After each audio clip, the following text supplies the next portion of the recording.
আমাদের এখানে ড্রাইভিং লাইসেন্সের জন্য ঘুষ দিতে হয়। আমি গাড়ি রেজিস্ট্রি করি, ব্যবসা করি, আমাকে গিয়ে পয়সা না দিলে পর দেরি করে। সরকারকে অনেক চিন্তা করতে হবে যে তারা যদি বিদেশি বিনিয়োগ আনতে চান, সেখানে শুধুমাত্র সস্তা শ্রমিক একমাত্র আকর্ষণ হতে পারে না। আমাদের সস্তা শ্রমিক আছে বটে, কিন্তু স্কিলের সমস্যা আছে।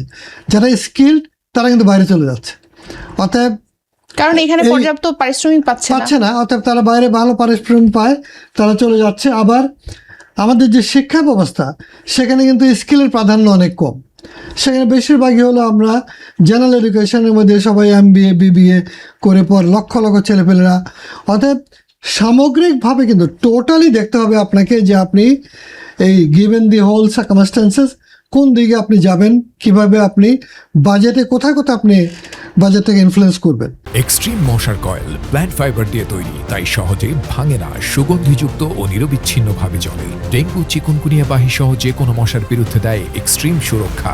বাজেট তো সব কিছু অ্যাডজাস্ট করতে পারবে না, অতএব টোটাল অর্থনীতিতে এই বাজেট কিভাবে ইনফ্লুয়েন্স করবে সেটা সরকারের দর্শন, সরকারের অর্থনৈতিক পরিকল্পনা থেকে আসবে। তা আমরা যেটা ব্যবসারে মনে করব যে যেখানে আপনি রাজস্ব বলছেন, রাজস্ব যেখানে ফাঁকি হচ্ছে সেটাকে আপনি রোধ করেন, যেখানে পাচ্ছেন না সেটাকে আপনি ধরেন। এবং যে রাজস্বের বাইরে নন ফর্মাল যেটা বলা হয়ে থাকে অর্থনীতির ভাষায়, সেখানে বিশাল একটা অর্থনীতি আছে। দেখা গেল AI দিয়ে যখন রাস্তায় আপনার ওই যে গাড়ির ওভারটেক করে কিনা ট্রাফিক আইন, তখন কিন্তু অনেকে কিন্তু দেখলো মানছে, আবার যখন ট্রাফিক পুলিশ ছিল তখন কিন্তু মানে নাই।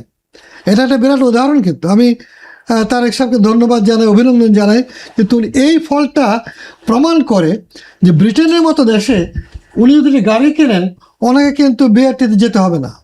উনি কী করবেন, এনভেলপে করে খামে করে কাগজগুলো পাঠিয়ে দেবেন, কত ঘন্টা পরে তারা অটোমেটিক তার কাছে পাঠিয়ে দেবে নাম্বারটা দিয়ে, অথবা ডিলার যে বিক্রি করছে তার কাছে পাঠিয়ে দেবে, সে নাম্বারটা দেবে। এখানে কারোর সাথে কোনো যোগাযোগের সুযোগ নাই।